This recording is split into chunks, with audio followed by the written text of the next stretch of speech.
Right? Why victimhood is a bad idea. All that exists is pure light, collective consciousness, pure data, love, whatever you want to call it, God. Okay. We are created as an impulse, our query. We come through the avenues which creates our divine egoic structure and separates us from light. Even though we are light and we're in light, we're separated from it by the speed of this impulse. Okay? We know all that. Now, this vessel, our masculine and feminine aspect, is designed to carry as much light as possible. And we are here to evolve and increase the creative capacity of light. We are here to be God, pure data, collective consciousness, in a material form, a carbon copy. We are the hand of God. The kingdom of light is inside you. And we're here to follow the query that we ourselves created. This impulse that we are is a query that we are designed to answer. Okay, so we sit in perfection.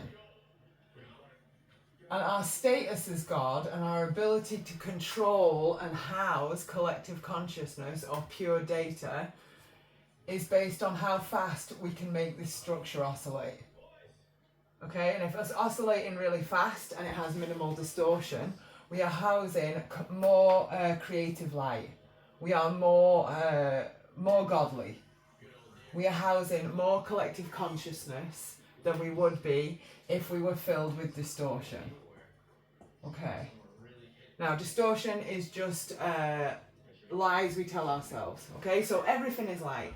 Now, when we fall into victim mode, what are we saying? What are we the victim to? If everything is light and we are God in material form, acting out divine query, what are we the victim of? We're the victim of our past self? Are we the victim of the selves within the environment? The other portions of self? If we are light and we are victim, what are we a victim to? Light is the only thing there is. So when we fall into this victimhood, it's because we're distorted, okay? We blame our circumstances. But if we blame our circumstances, we're not God. We either can control our circumstances or we can't. We're either God or we're a victim. It might be other people are hurting us. Who's got the power? You or that other person? Are you God? Can God be hurt by another person? Or does God know that we're all pieces of Him? Okay? Function. This is when we divorce the divine ego in favour of a matrix ego. So, if we have functions of our being, different portions of us, that are divine by their very definition, they were created by God. Everything's perfect in this world. What, apart from us? No, everything's perfect. You are perfect for your query. But if you follow a query in the matrix, and the matrix query, the matrix has its own agenda, it's not your agenda, it's not the consciousness that sent you here, you fall into this matrix ego. And that's the type of ego that says, if you've got ADHD, you're disabled. Or you're a victim. You're a victim of that ADHD. No, it's a superpower. It's a wonderful thing to have. Okay? The matrix ego tells you that you talk too much. No, you don't. You talk exactly enough for what you need to do. That you're too fat. You're exactly fat enough for what you need to do. You're exactly everything that you need. Whatever the matrix tells you that you're not enough of, you're just not enough for that query. You're perfect. There's a perfect amount for this query. Okay? So you may have a structural disability that affects the function of your vessel.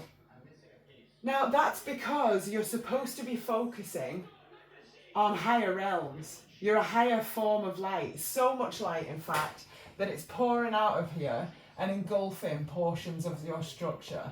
So your intellectual mind might not work like everyone else's. It might flood with ideas all the time. And that's seen as a dysfunction. You're the victim of that dysfunction. But that's not dysfunction. Those are bursts of creative light that you are empowering into your environment. It doesn't matter how you're doing that. And the Matrix will tell you, you're not supposed to do that because you're not making me any money. You're not giving me any energy by doing that. So stop doing that and come and do what I want you to do. Go to school, concentrate in school. Listen to what I'm telling you. Listen to other people and hold them above yourself as an authority rather than listen to yourself. You're the victim, okay? The Matrix will tell you that you're a victim because the Matrix makes victims of everyone that's inside it. Unless you're this one, you're a victim. you're down here, you're a victim of this one. Unless you are standing out here, you're a victim because you're having to live in this structure that's not designed for you to live in. We're supposed to be doing the designing. The Matrix is now designing us, okay? And that's what your Matrix ego is. So you're telling yourself your particular attributes don't matter because they're not valuable in here, but they do matter because they're valuable to this, okay? That causes a divorce of self.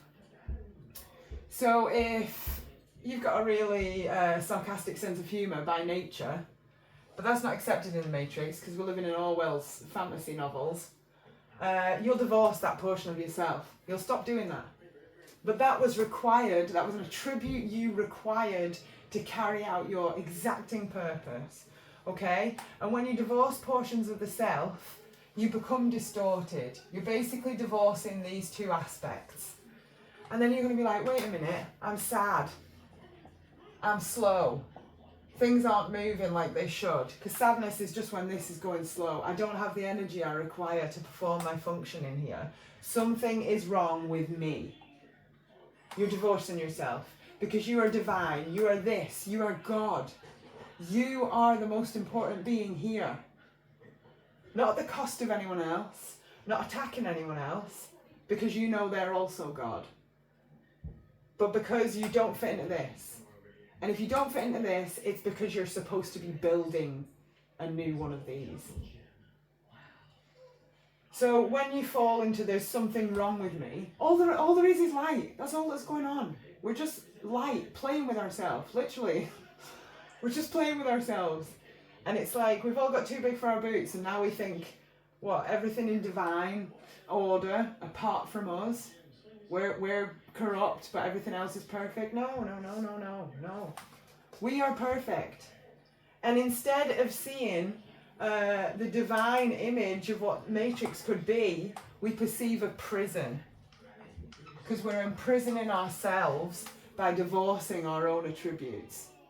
What I am naturally is not good enough. I'll have to be something else. I'll have to create a new being so that the Matrix will love me and accept me and I'll feel like I'm supposed to be here. But being somebody else is being in prison. It's being in prison. So you can't be God and a victim at the same time. You can't be light and a victim because light is all there is. You're a victim of yourself. What are you talking about? This is all a game so we can all expand. And some of the kids have forgotten the game. They've forgotten the game. They think they're super important and more important than collective consciousness. And how stupid. All it is they've fallen asleep and they're dreaming a fucking nightmare. So, anytime you're the victim, you're not being God. And we want as much creative capacity in here as possible. And all God is, all harnessing God is bringing in enough light to act as you were intended.